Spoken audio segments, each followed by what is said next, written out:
नांगीला गंध. संत काय सांगतात, अवघा नारायण, तो सगळं नारायण आहे, पण दुरून भावे सादर वंदावा, त्याला दुरूनच वंदन करावं, त्याच्या जास्त अंगलट नाही. मग गाईचं पूजन, गाईचं सेवन, गाईची सेवा आपल्या काल सांगितलंय. शुभ कार्य आणि अशुभ कार्य दोघातही आपल्याकडे गाय कुत्रा कावळा आहेच. याचं कारण, पहिली गोष्ट, आपण गोमातेला सर्व देवतांचं प्रतीक मानतो.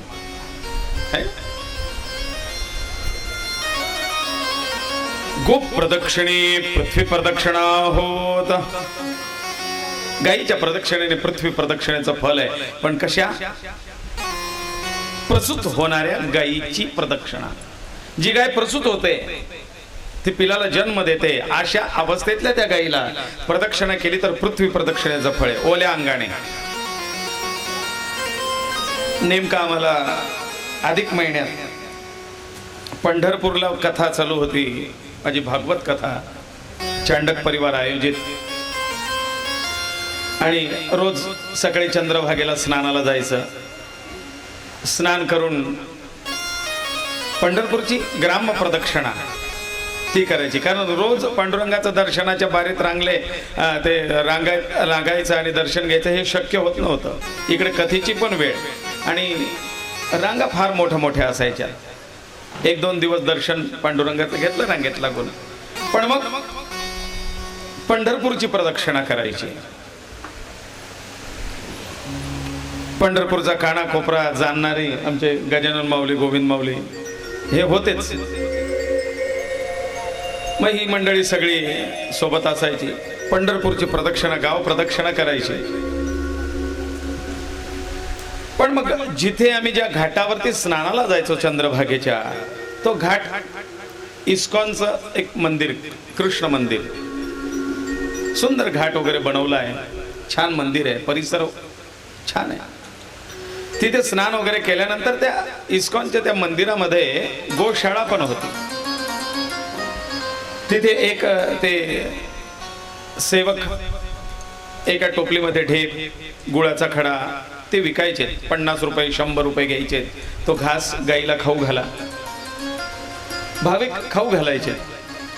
आमच्या त्या 2-3 दिवसाच्या नित्यक्रम आटोपल्यानंतर एक दिवस बरोबर आम्ही त्या स्नान करून आलो, ओलेच कपडे. मला असं वाटतं त्या दिवशी काय होतं, परवा त्यांनी पाद्यपूजा वगैरे केली होती तिथेच चंद्रभागेच्या त्या पायऱ्यांवरती. तिथे त्यांनी आम्हाला 2 घांना बसवलं, स्नान घातलं, पाद्यपूजा केली, वाण लावलं. मग आमचं ब्राह्मणाचं गुरूंचं वाण, ते त्यांनी गुरुदीक्षा, गुरुमंत्र घेतलेला आहे, गुरु मानतात. गुरुचं वाण लावलं, ब्राह्मणाचं वाण लावलं, चंद्रभागेचं, गंगेचं वाण लावलं. आणि मग म्हटले, गुरुजी आता आपण गाईचं वाण द्यायला जाऊ. तसेच ओल्या वस्त्राने आम्ही गाईचं वाण लावायला त्या गोशाळेत गेलो. त्यांनी गाईची पूजा केली, तो घास वगैरे देणार. तेवढ्यात त्या गोशाळेच्या त्या तिथल्या सेवकाने, जो शेण पाणी वगैरे करायचं, त्याने सांगितलं, ताई तुमचा योग चांगला आहे, पहा ती गाय प्रसूत होती. म्हणजे त्या पहिल्या रांगेत 4-5 गाई, दुसऱ्या रांगेत 4-5 गाई, अशा त्या रांगा होत्या. आणि ती गाय नेमकी प्रसूत होते. त्यावेळेला त्यांनी पाहिलं, त्या कोकिला भाऊ म्हटलं, गुरुजी बघा काय योग आहे आपला, कपडे पण ओलेच, ओल्या वस्त्राने आपण आलेलो आहे, गायची पूजा करतोय, गाय प्रसूत होते. आधी म्हणले प्रदक्षिणा करून घेऊ. सगळ्यांनी प्रदक्षिणा केल्या गाईला आणि नंतर तो घास खाऊ घातला, सगळ्यांनी डेप खाऊ घातली, नमस्कार केला, वाण दिलं. ते पृथ्वी प्रदक्षिणेचं फल आहे. योग येतो काही वेळेला, आपण समोर असून आपल्याला सुचत नाही, आणि काही वेळेला अचानक तो योग देतो. नमो गोभ्य श्रीमतीभ्य सौरभेभ्य एवच.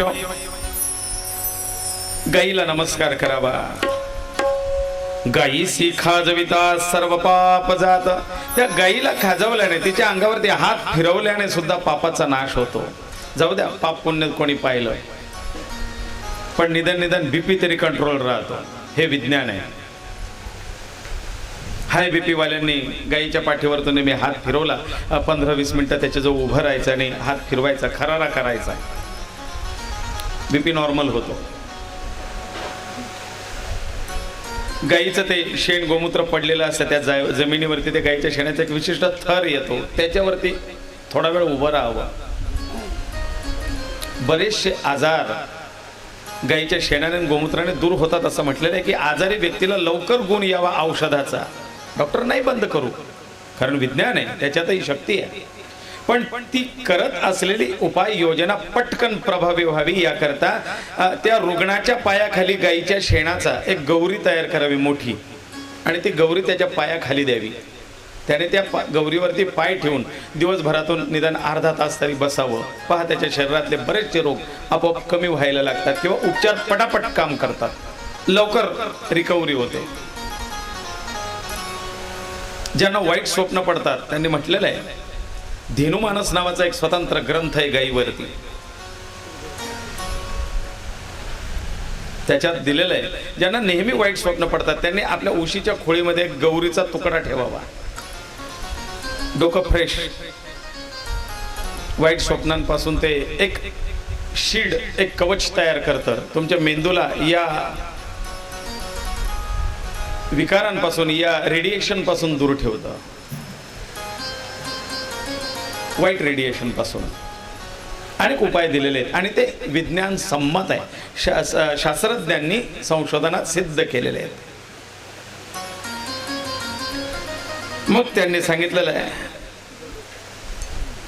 ज्याच्या गोठ्यात चिखल मक्षिका, गाई पाळतो, गाई पाळणं पुण्याचं काम सांगितलेलं आहे, पण पाळणं म्हणजे नुसतं पाळणं नाही, त्याच्या गोठ्यात त्या गायींना त्या गोमाशा होऊ नये, गोचिड लागू नये, त्यांना त्रास होऊ नये, त्यांना चिखलात बसावं लागू नये, त्यांच्या तोंडावरती नेहमी माशा बनबनतायत, ही अशी अवस्था असेल तर त्याचा दोष लागतो म्हणले. किंवा तो सप्तकुळा सहतरत, जो रक्षण करी गायीचे, जो गायीचं रक्षण करतो त्याच्या 7 पिढ्या कुळ तरुण जातात म्हणले. जो गायीचं रक्षण करतो, गायीची सेवा करतो, जो गायीचे जल तृणनाशितन, तो ब्रह्म हत्या दोष पावे उर्गाशना, जो गायीचं अन्न पाणी चारा याचा नाश करतो, नष्ट करतो, तो म्हणले ब्रह्म हत्येचं पातक त्याला लागतं. आणि म्हणून दीपलाविता गोस्थानी शतवर्षे प्राणी स्वर्गी राहे, गाईच्या गोठ्यामध्ये दिवा लावणारा 100 वर्ष त्याला स्वर्गस्थान प्राप्त होतं. का? कारण अंगी 14 भुवने वसत, त्या 14 भुवनांचा वास गोमातेमध्ये. सगळ्या देवता 84 लक्ष देवता,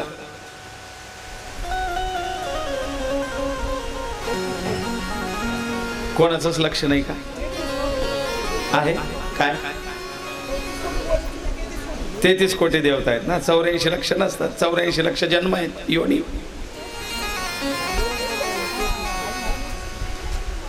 तेच म्हटलं काही प्रतिक्रिया येत नाही, काही चेहऱ्यावर त्याचा भाव दिसत नाही, चॅनल कसं काय बदललं बाबा?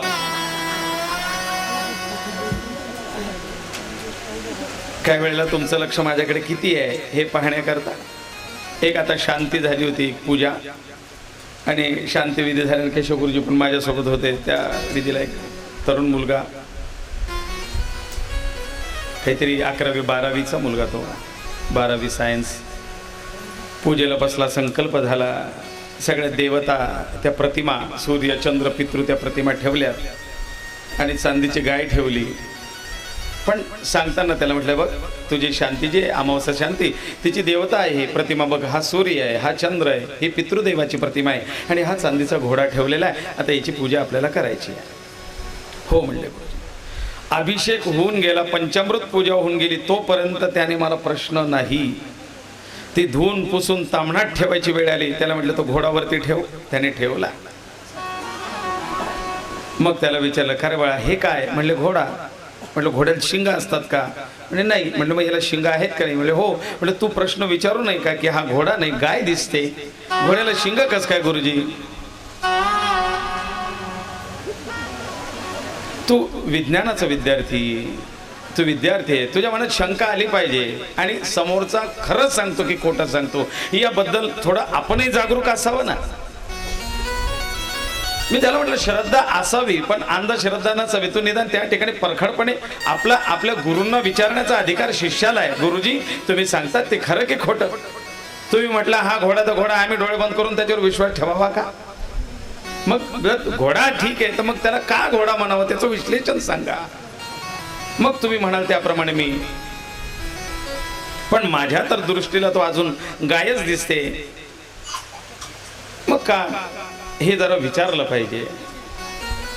त्याला कुठलं आता फील्ड घेतलं, म्हणले मला आता मेडिकल सायन्स, त्याला MBBS ला ॲडमिशन घ्यायचं आहे. म्हटलं तुला MBBS ची गोष्ट सांगतो.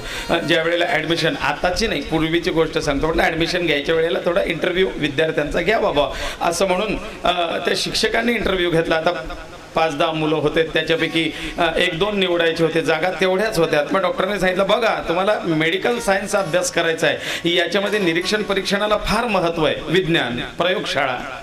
म्हणले हो. आणि इथे चिरफाड ऑपरेशन याला फार महत्व आहे. एक बेडूक आणायचा, त्याचं ते चिरफाड करून दाखवली जाते, या सगळ्या तुम्हाला जमतील का? म्हणजे हो. म्हणजे एखाद्या रुग्णाचं सडलेलं पस झालेला अशी जखम सुद्धा स्वच्छ करावी लागते, तिथे तुम्हाला किळस यायला नको. मनाची तेवढी परिपक्वता पाहिजे की त्याच्यातून दुर्गंध येते, पस निघतोय, ती सडलेली जखम आहे किंवा त्या एखाद्याची अवस्था हातपाय तुटलेला असतो, ती पाहिल्यानंतर ते शिवायच्या ऐवजी डॉक्टर बेशुद्ध होऊन पडला तर त्याला आधी दवाखान्यात न्यावं लागेल. तुझं मन तेवढं पक्क आणि खंबीर, हे त्या विद्यार्थ्यावर ते संस्कार घडवावे लागतात. म्हणले तुम्हाला मान्य? म्हणलं हो. मग या करता सगळे किळसवाने प्रकार त्याच्यात असतात. म्हणले हो. म्हणले मग मी करेल त्याप्रमाणे तुम्ही सगळं करायचं. निरीक्षण परीक्षण आपल्या विज्ञानात फार महत्वाचं आहे. म्हणले हो. डॉक्टरांनी केलं. विद्यार्थ्यांना म्हणलं खरा, कारण तुमच्या मनातला तो घाण भाव गेला पाहिजे. त्या विद्यार्थ्यातले 2-4 तर म्हणले नको आपल्याला डॉक्टर किस हे सोड म्हणले. 1-2 विद्यार्थ्यांनी घातलं नाकात बोट, काढलं घातलं तोंडात. डॉक्टर म्हणले सगळे नापास. दुसऱ्यांना चला नेक्स्ट. ते म्हणले डॉक्टर साहेब तुम्ही सांगितल्याप्रमाणे आम्ही नाकात बोट घातला, तोंडात बोट घातला, आम्हाला किळस नाही आली त्याची. अरे म्हणले मी नाकात बोट घातलं हे आणि तोंडात बोट घातलं हे. निरीक्षण आणि परीक्षण, मी तुम्हाला हे बोललो की विज्ञानात या गोष्टी महत्वाच्या आहे, परीक्षण पण तेवढं गरजेचं आहे की डॉक्टर नेमकं काय करतायत. नुसतं निरीक्षण, त्याने केली ती कृती करायची, आंधळ्यासारखी कृती नका करू ना. अध्यात्म तर तेच सांगतं, नका डोळे धुरे भरून राहू. हा, ती चूक करतायत, पुढीलांनी केली म्हणून आपण ती चूक करायची का? नाही, त्याच्यात बदल, जे योग्य आहे तो मार्ग स्वीकारावा. चुकीची गोष्ट आणि बरोबर गोष्ट ही तर कळाली पाहिजे.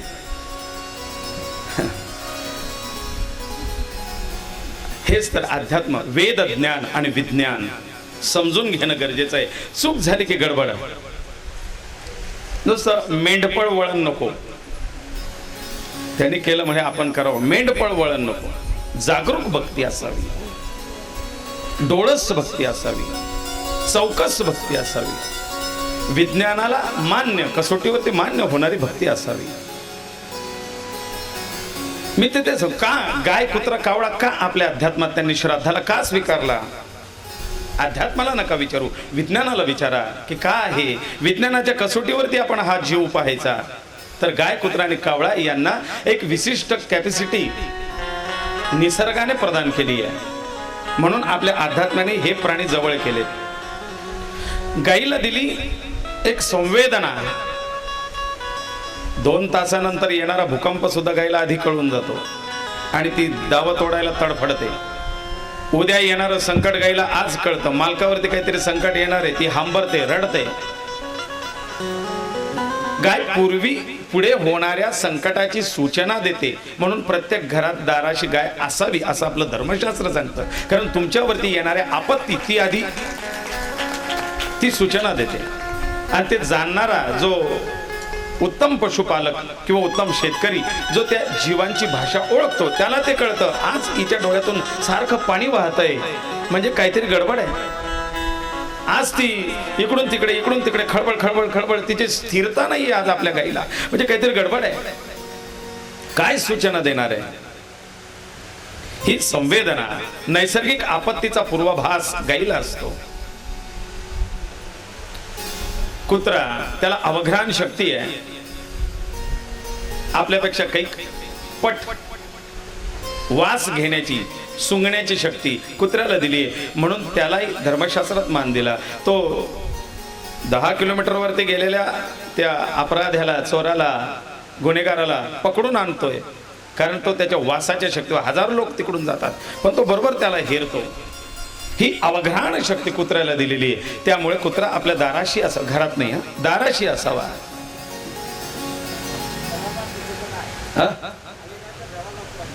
मग ते तर दोष सांगितलेला आहे अध्यात्मात, कुठल्याही ग्रंथात तो घरात असावा असं नाही सांगितलंय. जरूर पाळा. मी आता तेच म्हटलंय, सर्प विंचू जाणं अवघा नारायण, पण त्याची जागा त्याच्या ठिकाणी, योग्य त्या ठिकाणी तो असावा.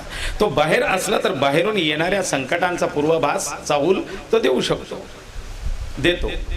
तो अवश्य असावा, त्याची पूजा करावी, त्याला अवश्य राखीव नैवेद्य शेवटचा घास कुत्र्यालाच असावा. पण तो उंबरठ्याच्या बाहेर. कावळा, त्याला दृष्टी दिलेली आहे, दृष्टी. कावळ्याची लेन्स एक वेगळ्या प्रकारची दिलेली, एकाक्ष त्याला म्हटलेलं आहे. एक डोळ्याचा म्हणजे त्याला काही डोळा एकच आहे असं नाही, पण तो एका वेळेला दोघीकडचाही पाहतो आणि एकच डोळा, एकच पॉइंटला पाहतो. त्याचा डोळा फिरतो असं म्हटलेलं आहे, बुबुळ फिरतात असं एकाक्ष म्हटलेलं आहे. कावळ्याची नजर फार तीक्ष्ण असते, बाकीच्या गोष्टी जाऊ द्या, पण तीक्ष्ण नजरेचा आहे कावळा. आणि त्याच्या लेन्समध्ये जे मी सांगितलंय की 2 वेळेला जी दिव्य दृष्टी प्राप्त होते, ती लेन्स कावळ्याला स्थायी स्वरूपाची आहे. त्याला दृश्य आणि अदृश्य दोघेही जगत पाहण्याची कला आहे. त्याच्यामुळे ते आपण म्हणतो की जीवाचं नव्हे कोणी, असं नाही. मागे ते बरंच चाललं होतं, श्राद्ध केलं, 10वं केलं, आणि कावळ्याने न मेलेल्या कोणाचं श्राद्ध केलं ना, काहीतरी जिवंत असलेल्या व्यक्तीचं श्राद्ध केलं. कोणीतरी एक प्रसिद्धीसाठी केलं होतं, ते जिवंत व्यक्तीचं श्राद्ध केलं, 10वं केलं, टीव्हीला आलंय, पेपरला आलंय, बातम्या झाल्यात. आणि मग त्याचं ते पिंडदान केल्यानंतर कावळ्याला नैवेद्य ठेवला. कावळ्यानं तो शिवला आणि मग यांनी सांगितलं की पहा, जिवंत व्यक्तीचा तर आत्मा अजून गेलेला नाही. आणि लोक म्हणतात तो आत्मा गेला की तो जीव त्या पिंडाला शिवतो बा, मग हा तर अजून जिवंत आहे, याचा कावळा कस काय शिवला? तर तो सांगणाऱ्याने चुकीचं सांगितलं की तो जीव शिवतो व त्या पिंडाला, असं नाही. कावळ्याला ह्या अदृश्य शक्ती दिसतात, आणि जोपर्यंत जीव तिथे आहे, हा जर पिंडज देह जो तो खाणार आहे, ज्याच्याकरता श्राद्ध केलेलं आहे, तो त्या पिंडाच्या भोवती घुटमळतो असं म्हटलेलं आहे. आणि ह्या अदृश्य शक्तींना पाहून कावळा तिथे पुढे सरकत नाही. जर हा जिवंत, याचा जीवच तिथे नाही तर कावळा का तिथे जाणार नाही? कावळा तर त्याचं भक्ष्य अन्न आहे, त्याने खायलाच पाहिजे. पण ज्या वेळेला हा जीवात्मा अतृप्त अवस्थेला असतो, तोपर्यंत तो त्या कावळ्याला स्पर्श करू देत नाही त्या पिंडाला. तो पिंडाच्या भोवती घुटमळतो.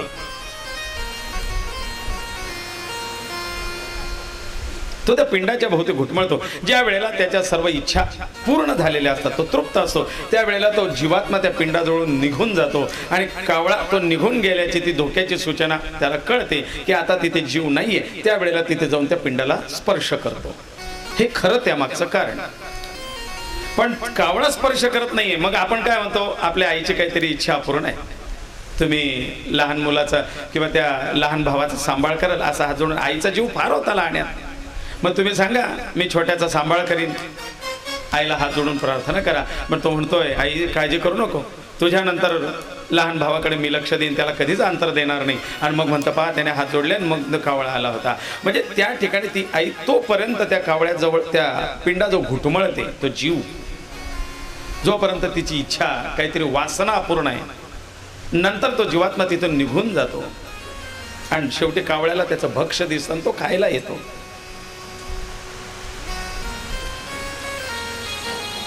सांगताना ती बातमी चुकीची केली गेली, सांगितलं चुकी. याच्याने धार्मिक व्यक्तीचा भ्रम तयार होतो, तो भ्रमित होतो, त्याची श्रद्धा डळमळीत व्हायला लागते.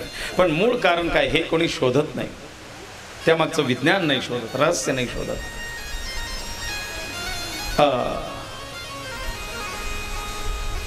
बरोबर कावळेच कसे येतात श्राद्धाच्या ठिकाणी, काही असं वेगळं काही तंत्र नाही की त्याच्याने फक्त कावळ्यांना आकर्षित केले जातील. साळुंख्या आहेत, टिटोळ्या आहेत, भारद्वाज आहेत, कबूतर आहेत, चिमण्या आहेत, अनेक पक्षी आहेत. पण श्राद्धाच्या त्या पिंडाकडे बरोबर कावळाच आकर्षित कसा होतो. तिथे आपण काय असं बोर्ड लावलेलं नसून फक्त कावळ्यासाठी बा, हे वेगळं दुसरं कोणी काही खाऊ नये. इतर पक्षी येतात, खारुताई येते, पण त्याच्याकडे मुख्यत्वे आकर्षित होतो तो कावळा, काक. त्याला ती लेन्स आहे, त्याला ते जीवात्मे दिसतात, त्याला ते अशुभ वावरणारी स्थिती, ते अदृश्य जगत पाहण्याची कॅपॅसिटी, म्हणून कावळा पण त्या ठिकाणी. इकडे गाईला पूजन करावं म्हणले कारण त्याच्यामध्ये 33 कोटी देवतांचा वास आहे. देवता एकदा भूतलावरती येण्याकरता निघाल्यात. सगळ्यांनी सांगितलं चला भूतलावरती जायचंय, आपल्याला जायचं एका वेळेला सगळ्या देवता. मी तुम्हाला काल सांगितलं पंढरपूरला जायचंय. मग एवढी सगळी मंडळी कसं काय, म्हणजे ट्रॅव्हल्स करू ना.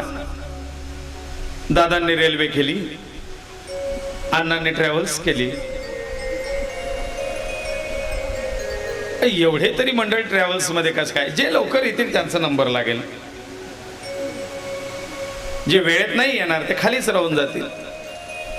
सगळ्या देवांना सांगितलं गेलं चला भूतलावरती आषाढीच्या भूवैकुंठाला जायचंय आपल्याला. आषाढी एकादशीचं पर्व काळ आहे, सगळ्यांनी विठुरायाच्या दर्शनाला जायचंय. चला स्वर्गातल्या देवतांनी भूतलावर जायचंय.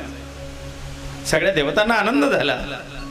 पण जायचं कसं, आपापली वाहनं, स्वतःची वाहनं घेऊन नाही म्हणले. कोणी केव्हा पोहोचेल, हाय स्पीड वाले लवकर जातील, गणपती बाप्पा सारखे उंदरावर बसून हळूहळू येतील, असं नाही म्हणले. कोणी पुढे मागे नाही, सगळ्यांना सोबत जायचंय. मग जायचं कसं म्हणले, ट्रॅव्हल्स बुक केली आहे. अमुक अशा ठिकाणी ठरलेल्या वेळेला ट्रॅव्हल्स बरोबर उभे राहील. 6 वाजता गाडी निघेल. बर, सगळ्यांनी वेळेत या. जो वेळेत नाही आला त्याला जागा कन्फर्म होणार नाही, त्याला मग मागून यावं लागेल. ठीक आहे. ठरल्याप्रमाणे गाडी उभी केली ट्रॅव्हल्स आणि पटापट देवता आपापल्या वेळेप्रमाणे हजर झाल्यात. वा वा, ब्रह्मदेवा पहिला नंबर लावलात तुम्ही, चला बसा. ब्रह्मदेव म्हणलं अजून कोणी आलं नाही, म्हणजे आपल्याला आपल्या आवडीच्या जागी बसता येईल. ट्रॅव्हल्स बुक करताना ते मात्र भाऊ मागचं सीट नको देऊ बरं, झोप नाही होत, उधळती गाडी. मग 2 चाकांच्या मध्ये दे, म्हणजे खाली नाही हो, वरती चाकाच्या मध्ये, म्हणजे जास्त दणके लागत नाही. ब्रह्मदेवांनी मस्त छान आपल्या खिडकीची जागा शोधली. नारायण ब्रह्मदेवांच्या सोबतच आले होते. महाविष्णू ब्रह्मदेवांच्या शेजारी बसले. नारायणाने आपल्या शेला काढला, शेजारच्या शीटावरती टाकून ठेवला. ब्रह्मदेवांनी आपलं उपरणं त्याच्या शेजारी टाकून ठेवलं. एसटी महामंडळाचे नियम सगळे लागू. इंद्रादी देवता आल्यात, अग्नी आले, पितर आलेत, अश्विनी कुमार आलेत, वेद आलेत, सगळ्या सप्त समुद्र सप्त नद्या आल्यात. आपापल्या जागा त्यांनी सांभाळल्या. सूर्य चंद्र आलेत. जागा नाही म्हणले आपल्याला पुढे बसायचंय, आम्हाला कॅबिन मध्ये बसायला आवडतं, आम्ही पुढे बसू. गाडी जवळजवळ पॅक झाली, मागच्या सीटापासून पुढच्या सीट. कॅबिन मध्ये सुद्धा आवडतं काही लोकांना पुढे कॅबिन मध्ये बसायला, ज्यांना झोप लागत नाही त्यांना. गाडी निघायची वेळ झाली, चला उशीर होतोय, झाली का तयारी. मी इकडे बोललो, तिकडे नाही, तिकडे होते तयारी. दोघीकडे सिम्बॉल येतो. म्हणले झाली गाडी निघायची. ब्रह्मदेव म्हणता अहो थांबा ना थोडं 5 मिनिटं. का, आमच्या बाई यायच्या बाकी अजून. कुठे गेल्या, अजून आल्या नाही. सावित्री, शारदा, कोण नाही. म्हणले लक्ष्मी पण नाहीये.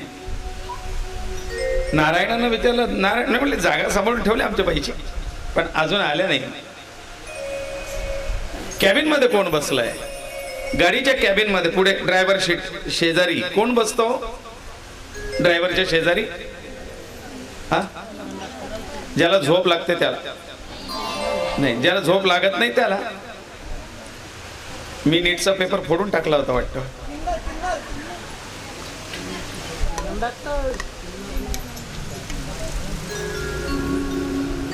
पुढे ज्यांना झोप लागत नाही ते आणि ज्यांना रस्ते माहिती आहे ते रस्ता दाखवणारी सूर्यचंद्र पुढे बसलेत.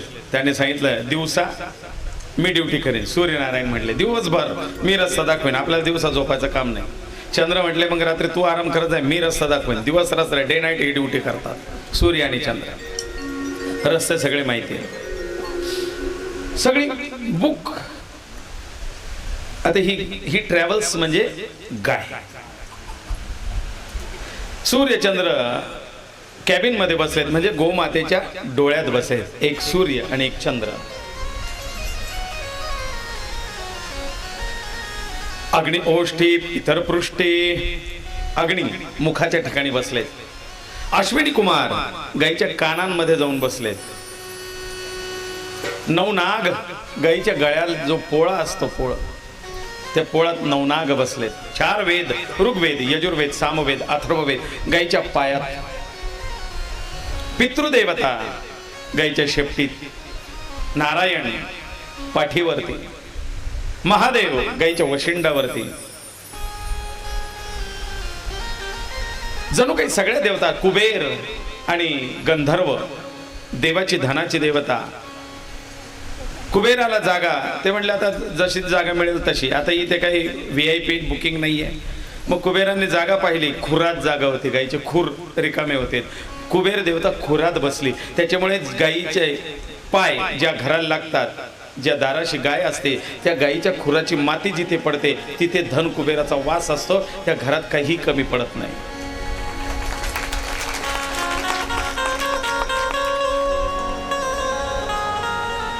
ती धनाची देवता आहे. आणि म्हणून करून बघा, बाकीच्या काही कवड्या भिलावे ठेवण्यापेक्षा सात्विक शुद्ध गाईच्या पायाची, गाईचं पूजन करून त्या गाईच्या पायाची माती थोडी घ्या, पिवळ्या कापडात गुंडाळून आपल्या तिजोरीत ठेवून पहा किंवा नेहमी पाकिटात ठेवून पहा, काय फरक पडतो. कारण धनाची देवता गाईच्या चरणाशी आहे. आणि म्हणून आजचा आराध्य दैवत पांडुरंग त्या गाईच्या खुराची उडालेली माती आपल्या अंगावरती घेतात. फपुटा म्हणून ते गाईच्या मागे मागे चालतात आणि गाईच्या खुराची उडालेली माती त्यांच्या अंगावरती पायापासून डोक्यावरती लागते. म्हणून त्यांचा रंग त्या फपुट्याने पांढरट झाला. तो मूळचा काळा आणि या फपुट्यामुळे त्याचा रंग थोडासा पांढरा पांढरा धुरकट फपुट्याचा दिसू लागला. म्हणून त्याला म्हणू लागले पांढूर रंग.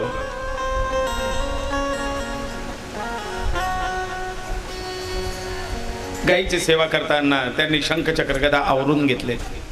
तो गोपाळाच्या वेशात आहे, गुडघ्यापर्यंत पितांबर, खोवला आणि अशी ती गो सेवा करणारा हा पांडुरंग. गवा में अग्रता संतो गवा में संत पृष्ठता गवा में सर्वता संतो गवाम मध्ये वसाम्याम. गाईमध्ये मला राहायला आवडतं, गाईंची सेवा करायला मी आवडतो असं सांगणारा तो परमात्मा. म्हणले देवा फक्त माझी पत्नी येई तोपर्यंत थांबा हो 5 मिनिटं, तिला फार वेळ लागतो तयारीला. हिला नाही हो, नारायण म्हणतायत तसं. हे काय ही नाही तयारी करते, ही दुसऱ्याची तयारी करून देते. म्हणले थांबा ना 5 मिनिटं. म्हणले देवा असं कुठे चालणार आहे का, तुम्ही नारायण आहेत ते ब्रह्मदेव आहेत म्हणून काय तुमच्या घरच्यांनी उशिरा यायचं आणि तुमच्या करता सगळी गाडी लेट चालायची असं नाही. वेळ तो वेळ म्हणले वेळेतच झालं पाहिजे सगळं.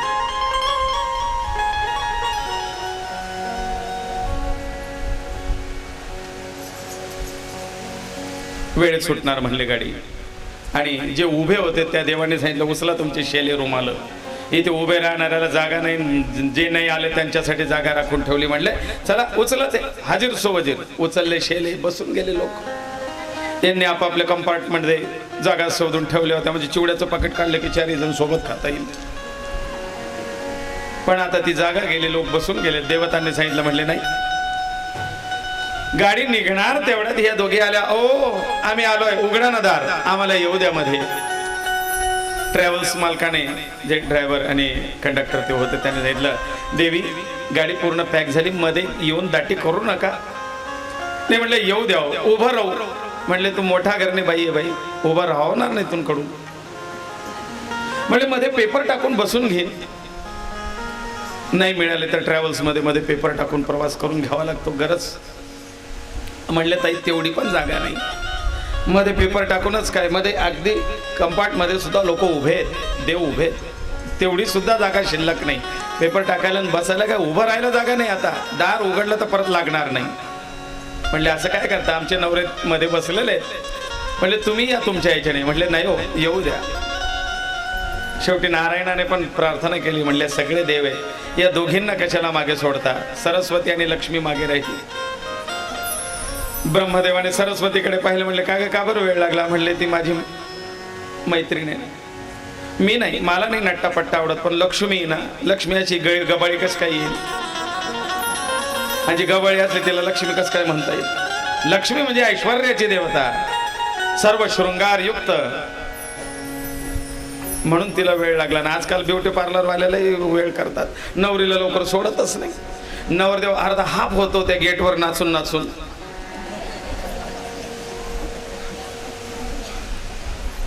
आणि ते म्हणले नाही ना, येऊ द्या. नारायणाने सुद्धा विनंती केल्यानंतर ते म्हणले ताई आता शक्य नाही, पण 2 जागा रिकाम्या आहेत. एक डिक्की राहते ना, डिक्की ट्रॅव्हल्सला खाली, आता ती काय बसायची जागा आहे का. पण इकडची डिक्की तिकडची डिक्की रिकामी आहे.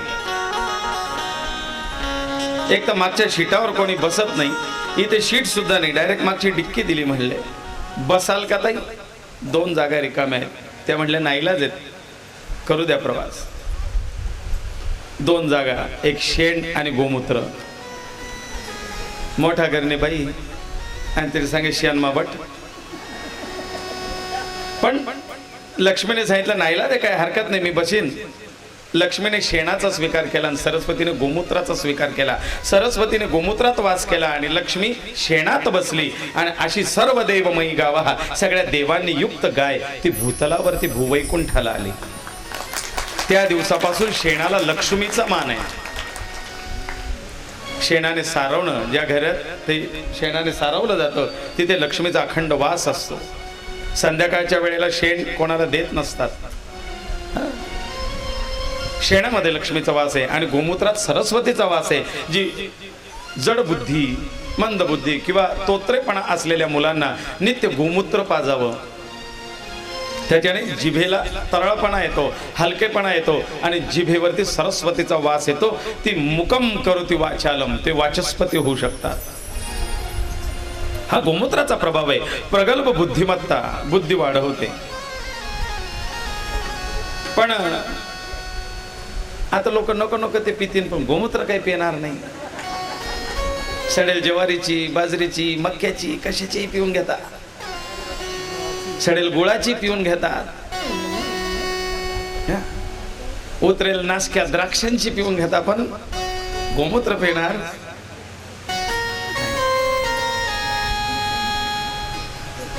गोमूत्रात सरस्वती आणि शेणामध्ये लक्ष्मीचा वास, अशी ही सर्व देवांनी युक्त गोमाता. म्हणून हिचं पूजन श्राद्धातही आणि देवकार्यातही आहे. तिचा सत्कार, तिचा सन्मान, तिचं पूजन व्हावं. नाही काही शास्त्रीय दृष्ट्या तिच्याकडे नका बघू, धर्मशास्त्र म्हणून नका बघू, पण एक पशु म्हणून विज्ञानाने उपयुक्त असा पशु आपल्याला दिलेला आहे. कारण स्वामी विवेकानंदांना विचारलं होतं, तुमच्याकडे सगळ्यात चांगलं दूध कोणत्या प्राण्याचं. स्वामी विवेकानंदांनी उत्तर दिलं होतं म्हशीचं. हसायला लागले. इतर जे वेगवेगळ्या संप्रदायांचं, वेगवेगळ्या धर्मांचं प्रतिनिधित्व करायला आलेली लोक, वेगवेगळ्या देश विदेशातली, ते हसलेत आणि सांगितलं काय म्हणले, भारतातून सनातन हिंदू धर्माचं प्रतिनिधित्व करायला आलेला हा संन्यासी आणि म्हशीचं दूध म्हणतो. अरे भारतात तर गाय सगळीकडे पूजनीय आहे. तर काय उत्तर दिलं असतं? त्यावेळेला स्वामी सांगतात तुमच्या प्रश्नाप्रमाणे उत्तर दिलंय. का? तुम्ही विचारलं सगळ्यात पौष्टिक दूध कोणत्या प्राण्याचं, तर आमच्याकडे गाईला प्राणी नाही म्हणत, आमच्याकडे गाईला आई म्हणतात. आणि दूध विचारलं म्हणून दूध मी म्हशीचं सांगितलंय, कारण आमच्या गाईचं ते दूध म्हणजे दूध नाही, ते अमृत आहे. त्याला अमृताचा दर्जा आहे. आईच्या दुधाच्या ऐवजी ते दिलं जातं, ते म्हणजे अमृत आहे. म्हणून त्याला दूध नाही म्हटलं मी. दूध म्हणाल तर म्हशीचं आणि अमृत म्हणाल तर आमच्या गोमातेचं. हा दर्जा गाईला आपल्या धर्मात, आपल्या संस्कृतीत, आपल्या विज्ञानात, आयुर्वेदात सुद्धा प्राप्त आहे. ती सर्व तो मान्य आहे. म्हणून वंदे गोमातरम. सदैव गाईला सेवा करावी, पूजा करावी, वंदन करावं, अर्चन करावं, पूजन करावं. त्यानंतर त्यांनी सांगितलंय बघा, या श्राद्ध कर्मात गोदान हे महत्वाचं आहे. ज्यांना घडेल उत्तम, नाही घडेल गोसेवा करा. नंतर दशमहादान मी काल सांगितले, त्याचं आपापलं वेगळं महत्व आहे. आणि त्या दशमहादानामध्ये एक दान आहे अन्नदान. नान्नोदकम समम दानम न तिथिर्द्वादशी समा. अन्न आणि पाण्यासारखं श्रेष्ठ दान नाही. जलदान आणि अन्नदान हे श्रेष्ठ दान आहे.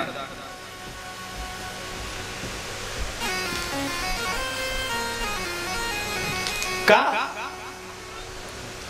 मी सांगितलं ही सगळी दानं करणं गरजेचं आहे, पण त्या दानाच्या मेरुस्थानी, मेरुमणी म्हणजे अन्नदान. अन्नदानाला मेरू म्हटलेलं आहे. सगळ्या दानाचा महामेरू अन्नदान आहे. मग कोणीतरी विचारलं मला, मग सगळी दानं करत बसण्यापेक्षा फक्त अन्नदान केलं तर चालणार नाही का? मी म्हटलं हो, प्रश्न बरोबर आहे ना. सगळ्या दानात सर्वश्रेष्ठ दान म्हणजे जर अन्नदान आहे, तर मग फक्त अन्नदान करावं, बाकीचं नाही केलं तर चालणार नाही का? पण ही माळ आहे, हा मेरू म्हणजे अन्नदान आहे.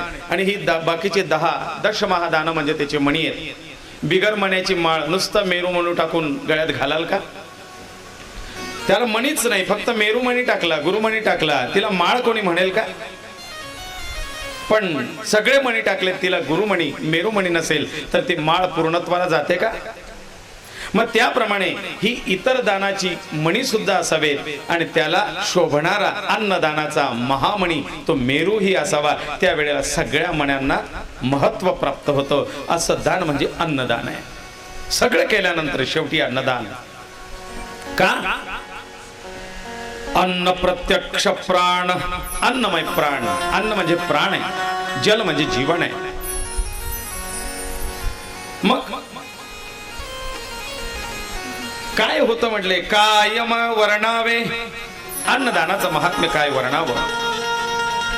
अन्न इच्छती पितर सकळ. पितृदेवता सुद्धा अन्नदानाची वाट पाहतात. अन्नदाता पशु लाभत, पुत्र कन्या धन बहुत, बहुत बळ रूप प्राप्त स्वर्ण भोगी होत महासुखी. अन्नदात्याला पशु, पुत्र, संतती, संपत्ती, ऐश्वर्य सगळं काही प्राप्त होत असतं जो अन्नदान करतो. म्हणून नित्य अन्नदान असावं. नित्य अन्नदान करणाऱ्याला कमी पडत नाही. हे उदाहरण आपण इथेच पाहतोय. 6 वर्षापासून अन्नदान चाललंय. डब्याच्या अन्नदान सेवेपासून सुरुवात केली तर कथेच्या अन्नदानापर्यंत, संस्थेच्या अन्नदानापर्यंत सतत अन्नदानाचं व्रत घेतलेलं आहे.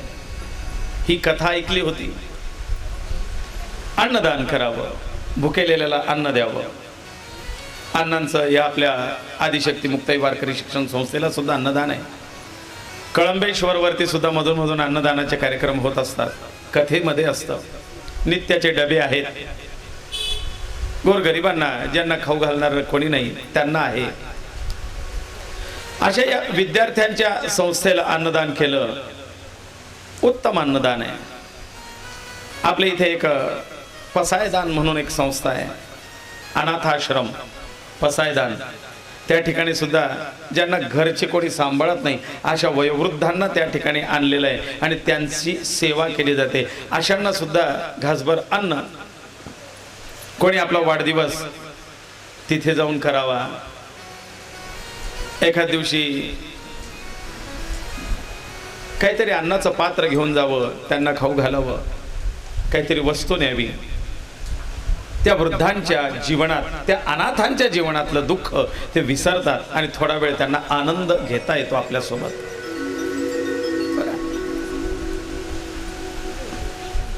हे विद्यार्थी सुद्धा घरदार सोडून, आई वडील सोडून आलेले असतात. यांची जबाबदारी एकटी व्यक्ती कोण सांभाळणार आहे? आजचा 6वा दिवस आला, ताई येत नाहीये. आपल्याला वाटेल बा त्या का दिसत नाही, त्यांचं तब्येत बरी नाही, ऑपरेशन झालेलं आहे. तरी सुद्धा त्यांचं ऑपरेशन झालं, त्या आजारी पडल्यात, काय आहे. पण मग यांचं जेवण बंद आहे का? हा बा आता ताई काही कीर्तन करणार नाहीये, ताईचं सध्या तब्येत बरी नाहीये, मग पैसे काही येणार नाहीत, मग आता पोरींचा 8 दिवस काही आपण जेवणार नाही बा. जेवण तर सुरूच आहे. आपला नित्य शिक्षणाचा खर्च, नित्य भोजनाचा खर्च, या गोष्टी लागत असतात. हे तर काही बंद होत नाही.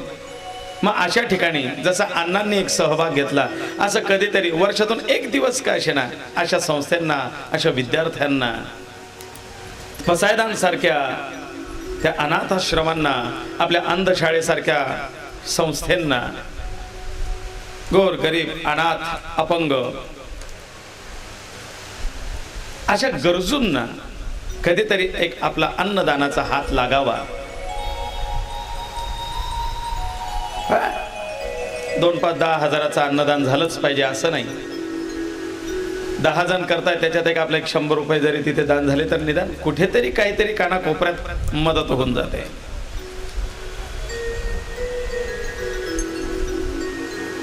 नान्नोदकम समम दानम, श्रेष्ठ आहे, सगळं काही प्राप्त होतं. आणि या अन्नदाना करता भगवान नारायण गरुडाला एक गोष्ट सांगतात. गरुडा ऐक, अन्नदानाचं महत्व तुला सांगतो. का श्रेष्ठ आहे, काय दान करू शकतात तुम्ही मला या कथेच्या. गुरुजी 5-6 वर्षापासून फार छान कथा चालली आहे. तुम्हाला काहीतरी दान करावं असं वाटतंय, भेट द्यावीशी वाटते. तुम्ही बसा, मी नोटा मोजीन, तुम्ही नाही म्हणस तोपर्यंत मी नोटा देईन. किती नोटा तुम्ही दिल्यानंतर मी म्हणेल की बस तात्या आता पुरे झालं, मला नको आता. मी तर गाडीच घेऊन आलेलो आहे 4 चाकी. तिकडे 8 दिवसापासून स्वयंपाक चालू आहे. त्या किराण्याच्या काही कणकेच्या पोतड्या, तांदळाच्या पोतड्या, गव्हाच्या पोतड्या भरपूर रिकाम्या झालेल्या आहेत. बरं, हाताशी 2-4 जण माझे सहकारी आहेत पोतड्या भरायला.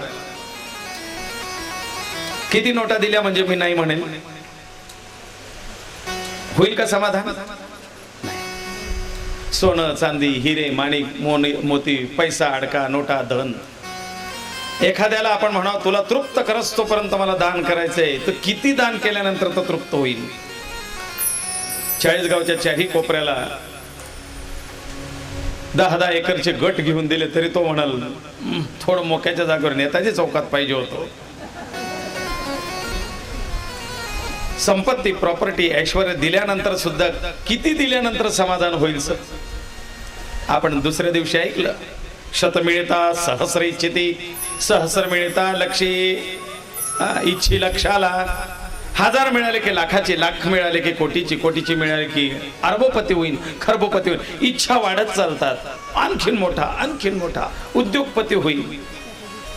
टाटा बिर्ला अंबानी अदानी यांनी सुद्धा अजून किरकोळ सिम कार्ड काढ, अमुक कार्ड तमुक कार्ड, सिमेंट कार्ड, गोण्या कार्ड, पत्रे कार्ड, काहीतरी उद्योग चालूच आहेत. थांबावं असं वाटतं का कोणाला? हे बस भरपूर झालं बा. जगातल्या श्रीमंतांमध्ये नाव येऊन गेला. आता काही कमवायची इच्छा नाही, बस भरपूर झालं. नाही कमवलं तरी पुढच्या पिढ्या आपोआप खाणार आहेत, थांबत नाही. पण मग काय दान करावं असं की जे प्रत्यक्ष तृप्तिकर आहे? म्हणून या ठिकाणी नारायण गरुडाला सांगतात अन्न आणि जलदान असं आहे की एखादा उपाशी आला आणि सांगितलं माय भूक लागली, काही थोडंफार जेवायला असेल तर दे. बाबा 4 घर भिक्षा मागण्यापेक्षा बैस इथे, मी तुला वाढते जेवण करून घे. त्याला जर प्रत्यक्ष गरम गरम जेवायला बसवलं तर 2 भाकरी खाईल, 3 भाकरी खाईल, 4थ्या भाकरीला तो स्वतः नाही म्हणेल, बस ताई आता पुरे झालं. 4थ्या भाकरीला नाही म्हणणार आहे. तुम्ही म्हणून हा तू करता खऱ्या त्या खाणच पडीन तुला, तू कसा खात नाही, तुला बाप खाईल का नाही. ते जेवताना वाढायला ते अन्न येतात, बर्फीचा तुकडा खाऊ घालतात. गुरुजी देऊ का दुसरा, भात नको, पोट भरला आता, किती खाणार. एखाद्याने आला, ताई फार गरम होत आहे, ऊन आहे, फार तहान लागली हो, थोडं पाणी मिळेल का प्यायला, तांब्या भरून पाणी आणून दिलंय, घे बाबा, पाणी पिला. दुसरा तांब्या आणला, जग भरून आणला, आणखीन पाहिजे का, तुम्हाला तांब्याभर पाणी पिलं, भरपूर गार पाणी होतं, अजून प्यायची इच्छा, आता जेवण नाही झालं चालेल, पाणी द्या, आणखीन ग्लास भर पिल, आणखीन तांब्या भर पिल, तुम्ही जग भरून आणला, घे, पेनच पडीन, पिल का तो नाही म्हणेल. पण असं जर तुम्ही नोटांचं बंडल आणलं आणि म्हणलं 4 बंडल घेतले, 5वं घेणंच पडीन, तो नाही म्हणेल. असं होईल का. आणि तुम्ही त्याला आग्रह करताय, वा अजून 4 बंडल शिल्लक आहे माझ्याजवळ, तुला घेणंच पडीन. नाही, प्रत्यक्ष समोरच्याला नाही म्हणत तोपर्यंत तृप्त करण्याची पात्रता फक्त अन्नदान आणि जलदान याच्यात आहे. म्हणून हे दान मेरुस्थानी आहे. पण तरी सुद्धा मणी म्हणून बाकीचे दान अवश्य असावेत, पण त्या दानाला शोभा आणणारं दान म्हणजे मेरुस्थान. मी अण्णाला सांगितलं होतं, अण्णा एवढं मोठं आता गंगा पूजन केलं, 4000 लोक जेवणार आहे. आता एवढ्या लोकांचं जेवण, त्या पत्रवाळ्या आणि त्या उष्टन, आचारी दादाला एवढं कष्ट, ते स्वयंपाक करा, ते 4दा केल्यानंतर याची चव वेगळी, त्या दुसऱ्या भाजीची चव वेगळी, तिसऱ्या भाजीची चव वेगळी. त्याच्यापेक्षा असं करा म्हणलं, तिथे एक मनुष्य असं मस्त पोतं घेऊन बसा, नोटांचं 500-500 रुपये प्रत्येकाला देत चला. तुम्ही आमच्या गंगा पूजनाला आलात, हे 500 रुपयाची भेट तुम्हाला. 40गावच्या बाहेर तुम्हाला ज्याही हॉटेलमध्ये आवडेल त्याच्यात पोटभर जेवण करून घ्या, 500 रुपये आहे ना. अण्णा म्हणे मग आमचे पाहुणे म्हणतील म्हणे एवढं सगळं 500-500 रुपये दिले, जेवायलाच का फुकणी गेली होते का. किती तुम्ही पैसे दिले, भेट वस्तू दिल्या, त्याचं महत्व नाही. भोजन काय होतं लग्नात, अमुक अमुक, हो त्यांच्यामुळे लोक बाकीचं नाही विचारत. जेवण, पदार्थ, अन्नदान त्याच्याने तृप्त झालेत आणि म्हणून तेवढा कार्यभार तो त्याच्याने शोभून आला. म्हणून इकडे त्या भोजनाला महत्व आहे. मग ते अन्न हे मेरुस्थानी आहे. भगवान नारायण सांगतात की गरुडा, माझ्या त्रेता युगातल्या राम अवतारात घडलेली कथा तुला सांगतो, ऐक. राम अवतारामध्ये मला वनवास घडला होता. साधू संतांचे, रामराया संत ऋषी मुनींची सेवा करायचे वनात, कारण हरिप्राप्तीचे उपाय ओढावे संतांचे ते धरावे. हा मला नाही ऐकवायला ना, मला वाटलं ओढावे संतां. आजकाल तेच चाललंय, साधू संतांचे पाय ओढाओढी चालली. फक्त संत दिसले की त्याचे फक्त अवगुण पहा. संतांची सेवा तर कमी झाली, संतांना दान धर्म तर कमी झाला, पण ओढावे संतांचे ते पाय हेच जास्त चालू झालं. कारण येणे साधती साधने, तुटती भवाची बंधने. आणि म्हणून संत सेवा, एखाद्याच्या जीवनात संत येतात, सद्गुरु येतात. तेरी ही वाणी हरि गुण गाय, आणि त्या संतांची भेट झाली. इतना समजले ना, संतांची आपल्या जीवनात भेट झाली. अब हरि से मिलन होगा, अब इतना समजले,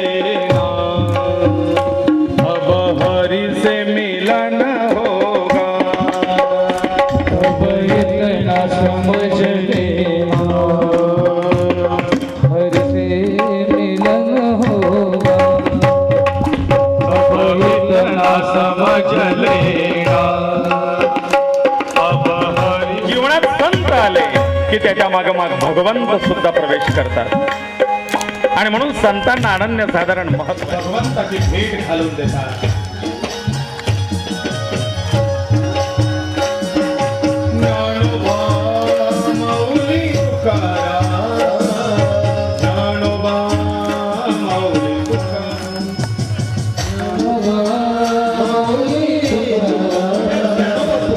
दर्शन आपल्याला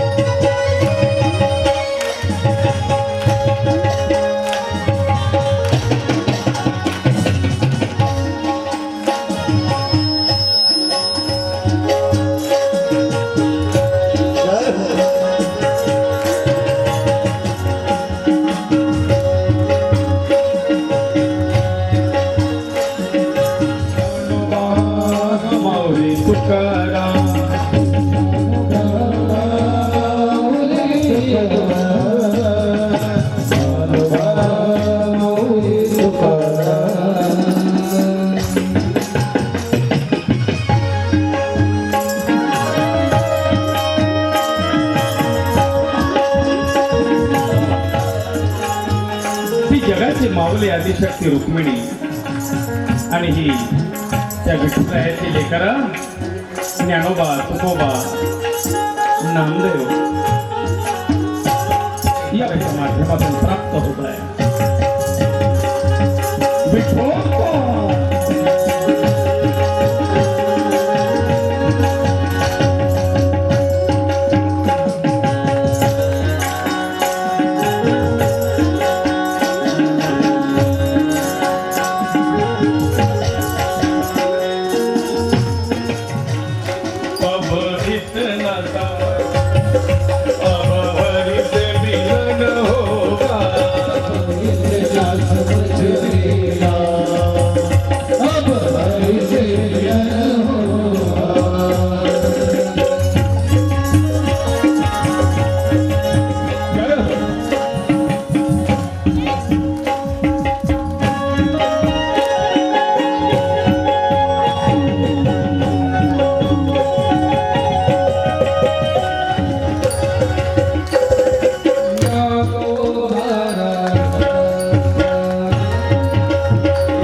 इतना समझ होगा, अब इतना समझ लेना, अब हरि से मिलन होगा, इतना समझ लेना, अब हरि से मिलन होगा।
चेहरा शांत भाव आहे. खरोखर जणू काही पंढरीश त्याच्या द्वारे या ठिकाणी उतरलाय.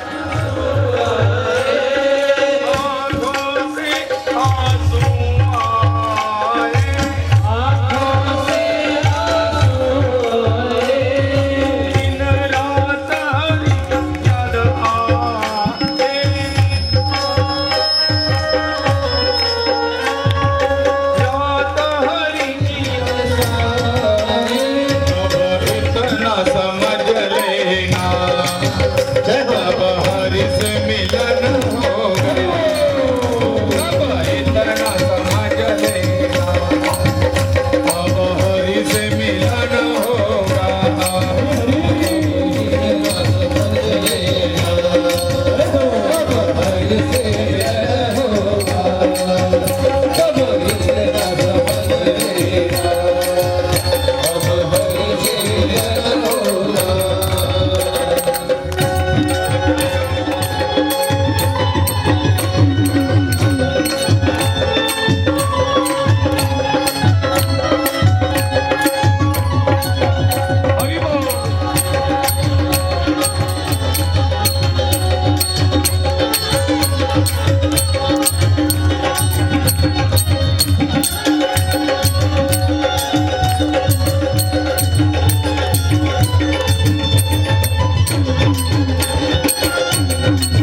त्याचा शोध घेतला, एक दुकान मिळालं, पण मूर्तीला घालण्याची छोटी छोटी मुकुटं त्यांच्याकडे होती.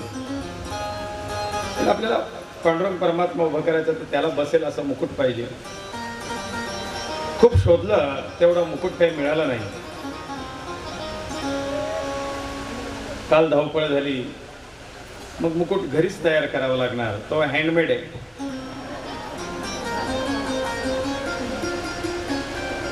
काय करावं, कार्डबोर्ड घ्यावं का काय, कॅनव्हास पेपर घ्यायचा, कसं करायचं. शेवटी तिचं लक्ष माझ्या पूजा साहित्य ठेवलेलं, त्याच्या पिशव्या ठेवलेल्या त्या बरणीकडे गेलं. म्हणली ही बरणी छान आहे म्हणे आकाराला, कापा तिला. प्लास्टिकची ती बरणी किराणा मालाची, त्याच्यात माझ्या वस्तू ठेवलेल्या, ती कापली. लेस वगैरे आणलेल्या होत्या, पेपर आणलेला होता, तयार करायचं काम चाललं. मग मी तिला म्हटलं, का पांडुरंगाच्या डोक्यावरती म्हणजे त्या मुकुटावरती महादेवाची पिंड आहे.